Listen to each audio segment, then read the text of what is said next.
सरकार को अविश्वास प्रस्ताव स्पीकर पर पास कराने के लिए सर्वोच्च न्यायालय के निर्देश के अनुसार 122 सदस्य चाहिए। हम उनको शुभकामनाएं देते हैं। देखिए, नीतीश सरकार गिराने की कवायद बिहार में लगी हुई और इसके बीच महागठबंधन के तमाम विधायकों को तेजस्वी यादव के 5 देश रत्न मार्ग में पैक कर दिया गया। बहरहाल अब जो औपचारिक बयान है वो मनोज झा का निकल कर सामने आया, जहां उन्होंने स्पीकर को उनके पद से हटाने के लिए 2 जो उदाहरण है वो पेश किए हैं। उन्होंने कहा कि मौजूदा एनडीए की सरकार ने जो प्रस्ताव स्पीकर को हटाने के लिए दिया है वो सरासर गलत है। बता दें आपको कि 28 तारीख को सरकार बदली और इसके साथ ही 5 विधायकों ने एक प्रस्ताव जो सचिव हैं बिहार विधानसभा के उनको भेजा, जिसमें कहा गया कि जो मौजूदा परिस्थिति है इस परिस्थिति में बिहार के विधानसभा जो स्पीकर है वो अब स्पीकर नहीं रह सकते। 14 दिन का फिर ग्राउंड तैयार हुआ और जब बिहार विधानमंडल के बजट सत्र का ऐलान हुआ तो देखिए तारीख भी आगे पीछे की गई। पहले कहा गया कि बजट सत्र 10 तारीख को होगा, उसके बाद इस तिथि को बढ़ाया गया और 12 तारीख से बिहार विधानमंडल के बजट सत्र को बुलाया गया और इसी दिन जो फ्लोर टेस्ट है वो होना है। अब जब विधायक कैद हैं तो राष्ट्रीय जनता दल के राज्यसभा सांसद मनोज झा कहते हैं कि जो प्रस्ताव विधानसभा स्पीकर को हटाने के लिए लाया गया वो गलत है, क्योंकि 2 कोर्ट का उन्होंने उदाहरण दिया, एक मुंबई कोर्ट का और दूसरा अरुणाचल प्रदेश के कोर्ट का, जिसमें उन्होंने कहा कि कोर्ट ने ये सुनिश्चित किया कि अगर किसी स्पीकर को उनके पद से हटाना है तो जो पूरी कैपेसिटी है बिहार विधानसभा की उसमें एक जो आधा है, आधे से एक ज़्यादा वो मेजॉरिटी होनी चाहिए, यानी प्रस्ताव करने के लिए बिहार विधानसभा में 122 विधायक को सामने आना होगा।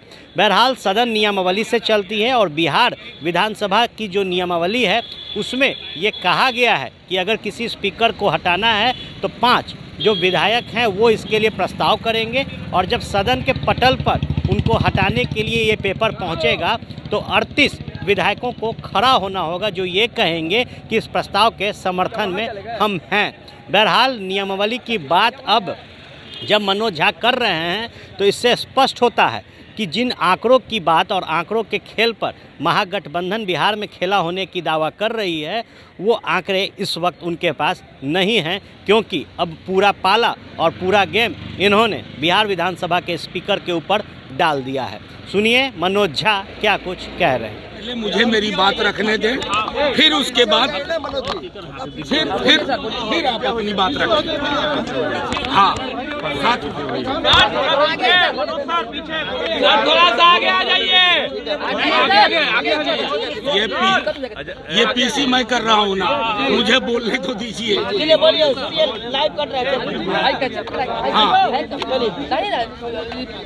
आप सब लोगों के माध्यम से कुछ महत्वपूर्ण पहलुओं पर मैं आपके बीच आया हूँ। ये विधायी पहलू है, ये संविधान के पहलू है। वो तमाम लोग जो एक लोकतंत्र को की हत्या करना चाहते हैं, आपके माध्यम से मैं बताऊं, ये कॉन्स्टिट्यूशन ऑफ इंडिया है। इसके आर्टिकल 179 में स्पीकर को हटाने की व्यवस्था का उल्लेख है, जिसमें ये कहते हैं कि उन्हें हटाया जा सकता है, रेजोल्यूशन जो किया चुका है, majority of the all members of the assembly. ठीक है, अब इसका इंटरप्रिटेशन आपको बताऊं, ये सुप्रीम कोर्ट का जजमेंट है। ठीक है, ये महाराष्ट्र का मामला है, ध्यान से देखिए, और ये नबम रेबिया अरुणाचल का पूरा मामला है। ये नबम रेबिया अरुणाचल का। मैं आपको चाहूंगा आपके माध्यम से कि तमाम स्टेक होल्डर्स जो कल से इस विधायी महत्वपूर्ण पहलू पर फैसला लेंगे, चाहे कोई हो, स्पीकर साहब हो, सीएम साहब हो, उनके एडवाइजर्स हो, वो ये दोनों फैसले पढ़े। उस फैसले को मैं सबसे पहले अरुणाचल में बताता हूं कि स्पीकर को हटाने के लिए कितनी संख्या चाहिए। All the 10 members of the assembly, इसका मतलब है कि जो actual members of the assembly हैं, रहने वाले और वोट करने वाले नहीं, एक्चुअल मेंबर्स, यानी कि 243 में 122 चाहिए। स्पीकर को हटाने के लिए। ये मैं नहीं कह रहा हूँ, माननीय सर्वोच्च न्यायालय ने नबम रेबिया वाले मामले में 7 जज बेंच ने ये बात कही है। दूसरा मामला महाराष्ट्र का है, जिसमें आप सब एक बार गौर से सुनिए, आप गौर से सुनिए इसको। उसमें कहा गया है कि जितने भी सदस्य हैं उसका मतलब होगा इनको हटाने के लिए कि जिनके सीट वैकेंट नहीं है उन सब के आधार पर गणना होगी। तो 243 में संविधान के हिसाब से, हालिया जजमेंट के हिसाब से, अरुणाचल और महाराष्ट्र के हिसाब से स्पीकर साहब को हटाने के लिए 122 सीट चाहिए। मैं सिर्फ ये इसलिए रख रहा हूं कि कोई इसमें पेच ना करे। गांधीवाद की बात करने वालों से भी आग्रह करूंगा कि कौन से गांधी पसंद है, करेंसी वाले गांधी या हे राम वाले गांधी। करेंसी नोट पे छपे गांधी के प्रति अगर सम्मान है तो आप वही करेंगे जो करते आए हैं, लेकिन अगर गांधी है तो आपको ये तय करना होगा कि ये फैसला इसी हिसाब से होगा। और हम सब एकजुट हैं लोकतंत्र बचाने के लिए। बच्चा बच्चा इस बिहार का कल के दिन का इंतजार कर रहा है। हमारी ओर से ये चीजें स्पष्ट है कि हम संविधान के दायरे में चलने के लिए मजबूर करेंगे। सुप्रीम कोर्ट के जजमेंट के आलोक में चीजें चाहेंगे और सुप्रीम कोर्ट के आलोक में निर्णय होगा। हमारा पूरा विश्वास है, क्योंकि पहला अभिभाषण के बाद कार्यावली में पहली चीज स्पीकर साहब के खिलाफ अविश्वास प्रस्ताव है। उसके संदर्भ में मैंने दोनों जजमेंट का जिक्र कर दिया, 179C का इंटरप्रिटेशन जो है वो कर दिया। दोनों जजमेंट की कॉपियां आपको दिखा दी। मैं चाहूंगा कि सरकार में जो एडवाइजर्स हैं और जो बड़े बड़े लोग हैं, स्टेक होल्डर्स हैं, वो सब गौर से देखें, पढ़ें इन फैसलों को और उसके आधार पर बिहार में और देश में लोकतंत्र के लिए एक संदेश। इंडिया के पास जो है, आपके पास है ना, सब कह रहे हैं जिस तरीके से एनडीए के पास नंबर है, आप लोग माहौल बनाए हुए हैं, आखिर इस माहौल के पीछे वजह क्या है? नहीं, देखिए, आप बिला वजह कह रहे हैं, माहौल हमने नहीं बनाया। आप अंदर में हम आपने रुकवाया है? नहीं, हम तो कम से कम कार्यशाला के नकली नाम से नहीं ले गए। हम तो अपने विधायकों, हम तो उनमें से नहीं जिनके यहाँ भोज में लोग नहीं पहुंचे।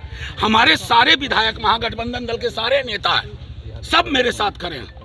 ऐसी एकजुटता है और वो एकजुटता सिर्फ मैं इसलिए तो आपको संदेश के इस जजमेंट को आपके सामने रखने का उद्देश्य एकमात्र था।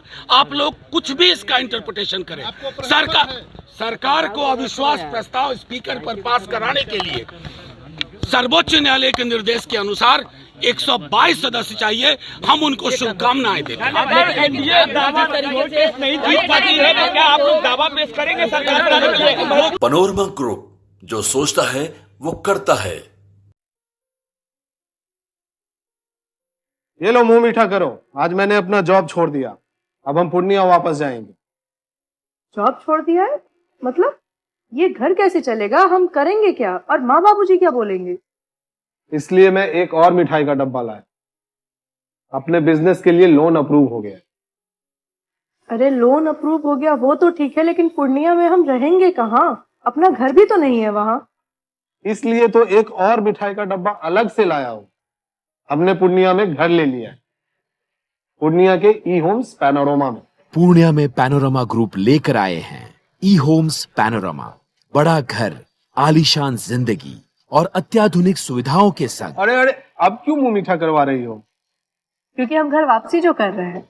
घर वापसी की खुशी पूर्णिया में ई होम्स पैनोरमा के संग। E homes panorama, luxurious lifestyle redefined.